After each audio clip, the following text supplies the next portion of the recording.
Because the film was made in partnership with the US military. A lot of the soldiers you see in the first movie are real ones. Same for the jets and their pilots. Basically making the movie a 2 hours commercial for the United States Armed Forces. Optimus Prime has died 25 times in total.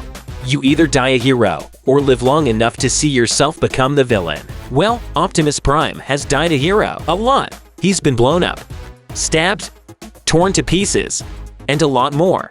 In total, the robot leader has been in the dust 25 times. If we count the comics, shows, movies, and games. Movie-wise, he died in 4 of the 5 films directed by Michael Bay. This allows him to always come back as a new character, or stronger than before. In short, Optimus is the Sean Bean of the Transformers universe. It's Spielberg who asked to fire Megan Fox. Megan Fox was undoubtedly a big reason of the 2 first Transformers successes, which is why her absence in the 3rd movie surprised everyone.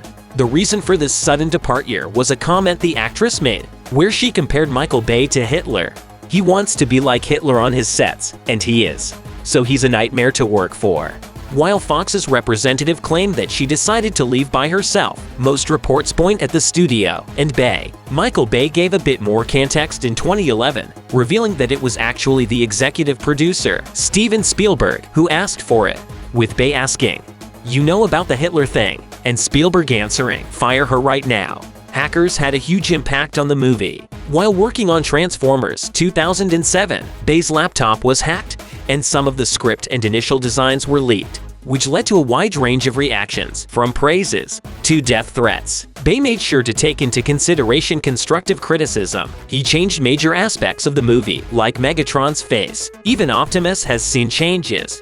For the first movie, Michael Bay wanted even more Transformers, but the budget didn't allow it. Despite having a budget of $160 million, it wasn't enough for all the robots Bay wanted in the film. It's one of the highest-grossing film series of all time. The franchise has made $4.8 billion at the box office, with Dark of the Moon and Age of Extinction grossing over $1 billion each. Originally, Transformers weren't an American product. Before being the blockbuster heroes they are today, Transformers started as very popular American toys. Or so we all thought. They actually existed even before that in Japan, and they were originally 2 separate toy lines. Diaclone and Mike Roman.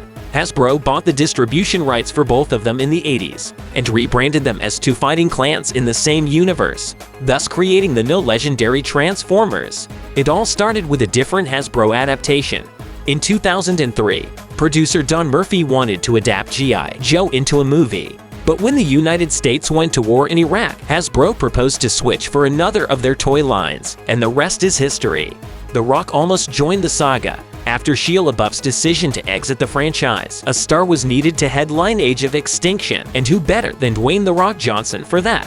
After all, he had already starred in several blockbusters, including the mega-hit Fast 5. Not that surprising, then, to learn that he was approached for the lead role. However, being busy with Hercules at the time, he had to decline, which led to the role being offered to his Pain and Gain co-star, Mark Wahlberg.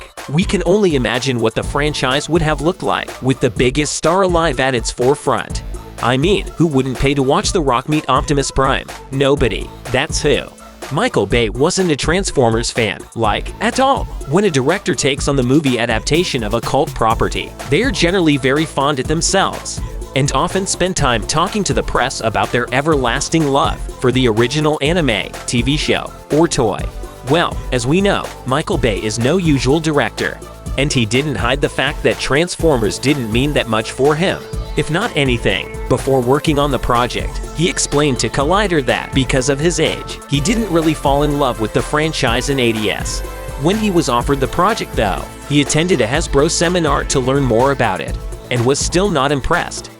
However, things changed when he did his own research, and discovered how deep the Transformers lore was. Bay then became a massive fan, in part because of how much it reminded him of his favorite anime shows, even though his goal remained to make a movie not just for the fans, but primarily for the novices like he used to be.